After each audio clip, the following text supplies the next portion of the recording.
selalu ya. Anak-anak, kali ini kita akan membahas materi mengenai ekosistem, yaitu komponen penyusun ekosistem. Baiklah anak-anak, seperti biasanya ya, kalian harus tahu apa itu kompetensi dasar yang terdapat dalam materi yang akan kita pelajari kali ini. Nah, kalian bisa lihat pada poin 3.10 yaitu siswa diharapkan mampu menganalisis data dari berbagai sumber tentang ekosistem dan interaksi yang berlangsung di dalamnya. Kemudian pada poin 4.10 yaitu siswa diharapkan dapat mensimulasikan interaksi antar komponen dalam suatu ekosistem. Nah, sedangkan untuk indikator pencapaian kompetensinya meliputi poin 3.10.1 yaitu mengidentifikasi komponen ekosistem. Kemudian pada poin 3.10.2 yaitu menganalisis needs suatu organisme dalam suatu ekosistem. Kemudian pada poin 4.10.1 yaitu siswa dapat menyajikan data analisis interaksi antar komponen ekosistem. Nah, inilah ya materinya anak-anak. Pertama kita akan masuk ke dalam pengertian ekosistem. Nah, pertama-tama apa itu ekosistem? Ekosistem berasal dari kata oikos yang berarti habitat atau rumah ya. Kemudian sistem yang berarti hubungan timbal balik. Nah, menurut Sumarwoto pada tahun 1983 mengatakan bahwa ekosistem adalah suatu sistem ekologi yang terbentuk oleh hubungan timbal balik antara makhluk hidup dengan lingkungannya ya. Jadi hubungan timbal balik itu ada interaksi antara satu dengan yang lainnya, itu yang saling mempengaruhi ya. Nah, kemudian kita lihat di sini komponen penyusun ekosistem. Nah, komponen penyusun ekosistem itu ada dua ya. Yang pertama ada komponen abiotik. Abiotik itu berasal dari kata a yang berarti tidak dan bio yang berarti hidup. Jadi abiotik itu adalah komponen yang hidup. Misalnya ada air, udara, cahaya matahari, tanah, letak geografis, iklim, dan pH. Kemudian ada komponen biotik, yaitu komponen yang hidup. Misalnya seperti produsen, konsumen, detritivor, pengurai, atau dekomposer ya. Nah, nanti Ibu akan bahas satu persatu semuanya ya. Nah, sekarang kita bahas komponen abiotik dulu ya. Komponen abiotik yang pertama itu ada air. Air merupakan faktor abiotik yang sangat penting untuk menunjang kehidupan. Nah, kurang lebih 80-90% tubuh makhluk hidup itu tersusun atas air ya. Jadi air itu sangat penting untuk proses metabolisme yang terjadi di dalam tubuh kita. Kemudian yang kedua ada cahaya matahari. Cahaya matahari merupakan sumber energi utama bagi semua makhluk hidup. Tumbuhan dapat melangsungkan proses fotosintesis karena adanya cahaya matahari ya. Kemudian yang ketiga ada udara. Udara merupakan komponen abiotik yang sangat berperan bagi makhluk hidup dalam melakukan proses respirasi dan fotosintesis. Nah, respirasi itu proses pernafasan ya. Kemudian fotosintesis itu merupakan penyusunan makanan. Kemudian yang keempat ada tanah. Tanah berfungsi sebagai tempat hidup sekaligus tempat berpijak berbagai makhluk hidup dalam ekosistem. Nah, yang selanjutnya itu ada letak geografis ya. Kalian bisa lihat contohnya pada gambar. Letak geografis suatu daerah itu ada yang di daerah subtropis maupun tropis ya. Nah, untuk mengetahui lebih detailnya lagi, kalian bisa mempelajarinya dalam pelajaran geografi. Nah, letak geografis merupakan letak atau posisi suatu wilayah tertentu yang dilihat dari kenyataan di bumi. Jadi, letak geografis yang berbeda-beda menyebabkan spesies dan jenis sebaran makhluk hidup juga berbeda. Kemudian yang selanjutnya itu ada iklim. Iklim adalah keadaan cuaca rata-rata di suatu daerah yang luas dalam waktu yang lama. Jadi, iklim memiliki hubungan yang erat dengan komunitas tumbuhan dan kesuburan tanah. Kemudian yang selanjutnya ada pH ya. pH itu derajat keasaman. Jadi, pH itu memiliki skala 0 sampai 14. 0 sampai 7 atau 7 ke bawah disebutnya asam. Kemudian 7 sampai 14 atau 14 ke bawah disebutnya basa.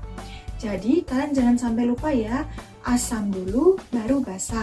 Nah, untuk triknya supaya kalian tidak lupa, 0 sampai 14 itu kan angka.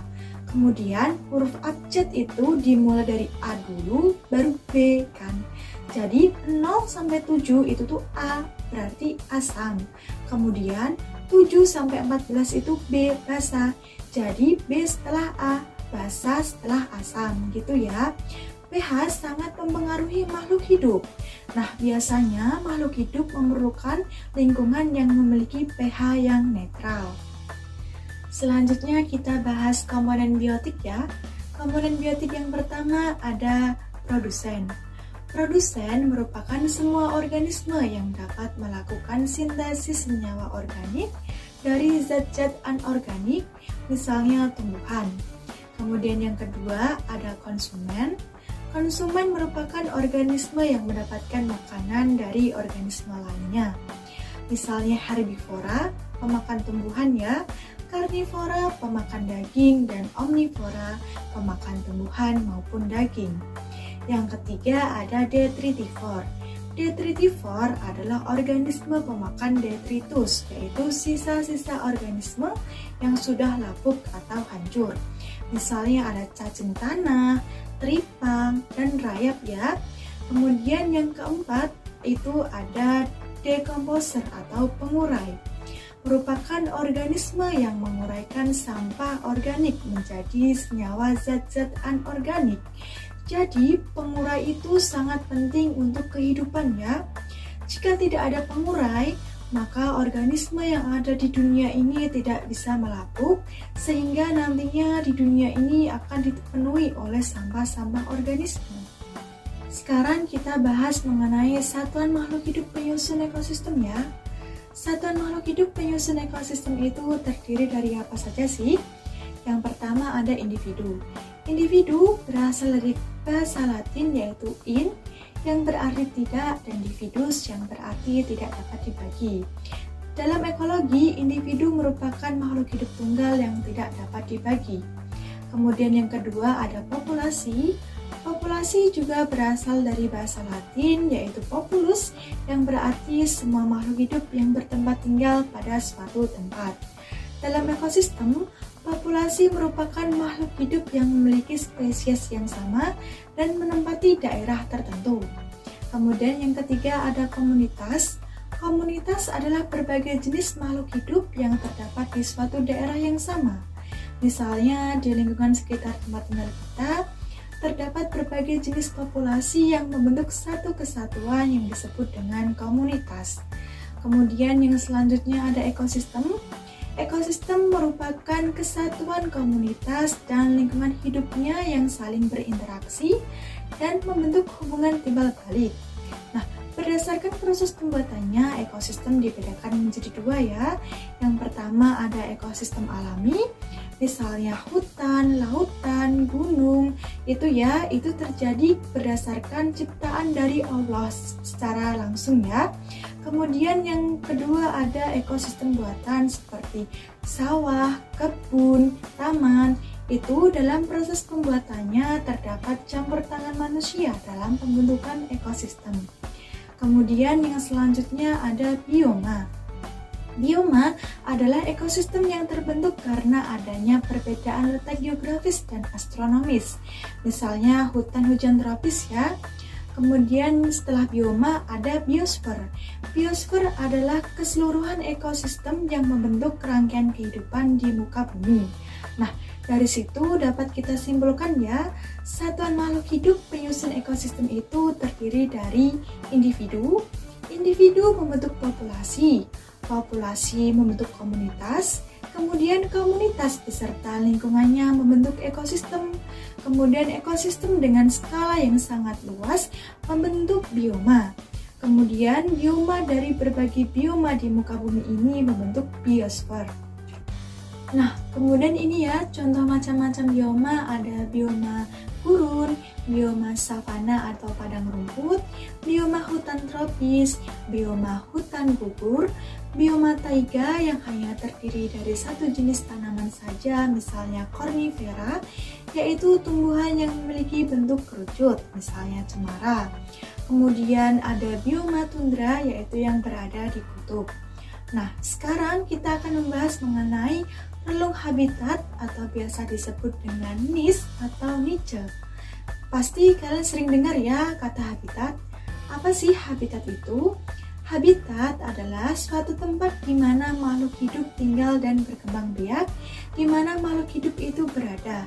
Sedangkan relung habitat atau niche adalah status fungsional suatu organisme dalam ekosistem. Nah, anak-anak, sekarang kalian perhatikan di sini ya. Di sini ada pemandangan kebun teh yang sengaja dibentuk atau ditanam oleh manusia untuk memenuhi kebutuhan hidupnya, sehingga disebut ekosistem buatan. Kalian lihat juga di belakang kebun teh ini ada gunung yang bila mana di sana terdapat hutan hujan tropis atau sungai yang terbentuk secara alami. Hal tersebut dinamakan ekosistem alami. Nah, sekarang apa yang dimaksud habitat, relung, atau biasa disebut dengan niche atau niche? Habitat adalah tempat suatu makhluk hidup tinggal dan berkembang biak.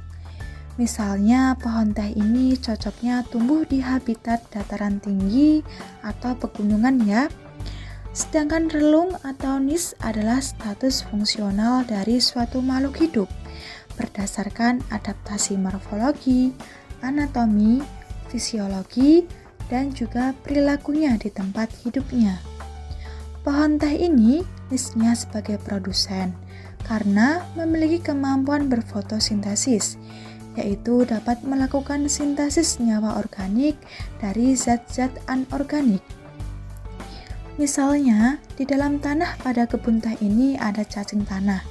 Maka, cacing tanah niche-nya sebagai detritivore, yaitu organisme pemakan detritus atau sisa-sisa organisme maupun bangkai organisme yang telah hancur atau lapuk.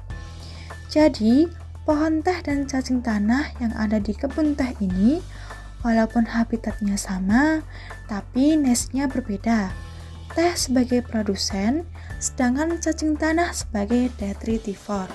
Nah, sekarang kita bahas interaksi antar komponen ekosistem itu terdiri dari apa saja ya. Yang pertama ada simbiosis. Simbiosis merupakan hubungan bersama antar makhluk hidup ya.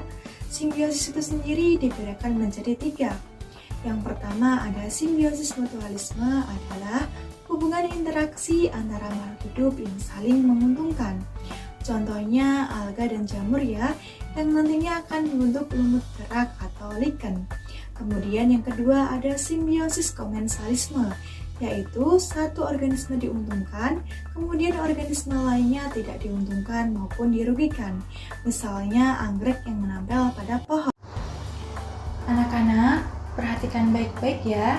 Di sini ibu akan menunjukkan bagaimana simbiosis komensalisme, yaitu antara satu organisme yang diuntungkan, sedangkan organisme yang lain tidak diuntungkan atau tidak dirugikan. Nah, contohnya di sini ada anggrek ya, yang diuntungkan karena dia menempel pada pohon sebagai tempat hidupnya. Dia tidak merugikan pohon yang ditumpanginya karena dia dapat membuat makanan sendiri dengan cara berfotosintesis. Sedangkan pohon yang ditumpanginya tidak dipengaruhi, tidak diuntungkan maupun tidak dirugikan karena anggrek ini tidak mengambil makanan dari pohon. Nah, demikianlah simbiosis komensalisme ya. Satu diuntungkan, yang lainnya tidak diuntungkan maupun tidak dirugikan. Kemudian yang ketiga ada simbiosis parasitisme, yaitu satu organisme diuntungkan, kemudian organisme lainnya dirugikan. Contohnya ada kutu pada kepala manusia ya. Kutu mendapatkan makanan dari manusia yang ditumpanginya. Kemudian manusia dirugikan karena dihisap darahnya, kemudian merasa gatal-gatal ya. Kemudian yang kedua ada interaksi kompetisi, yaitu persaingan ya. Kompetisi itu sendiri dibedakan menjadi dua juga.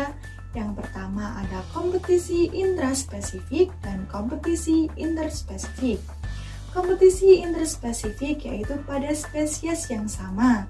Jadi spesies yang sama itu saling berinteraksi dan saling bersaing ya. Kemudian yang kedua ada kompetisi interspesifik yaitu dalam spesies yang berbeda. Jadi spesies yang satu dengan spesies yang berbeda itu saling bersaing. Kompetisi intraspesifik yaitu kompetisi atau persaingan jenis yang sama. Ibu akan ambil contoh di sini ya. Di sini ada rumput yang ini dengan rumput yang sebelahnya itu akan bersaing untuk mendapatkan air dan zat hara yang ada di dalam tanah. Sedangkan kompetisi interspesifik yaitu yang berbeda jenisnya. Nah, kalian lihat di sini ya, ada rumput dengan tanaman yang ini ya. Beda kan jenisnya? Ini hidrokotil ya. Nah, ini bersaing antara rumput dengan hidrokotil yang ada di sebelahnya ini. Beda kan jenisnya untuk memperoleh air dan zat hara yang ada di dalam tanah. Kemudian yang ketiga ada hubungan predasi. Hubungan predasi adalah hubungan pemangsa dengan yang dimangsanya ya.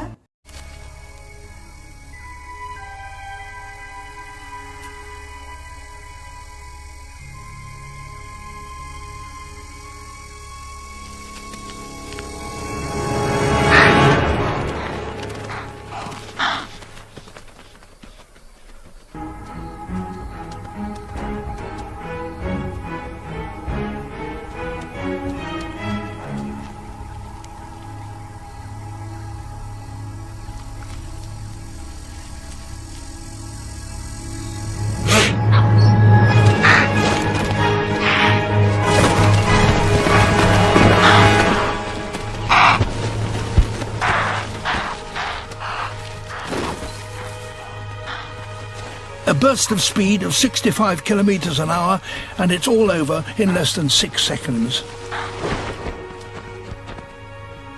It isn't.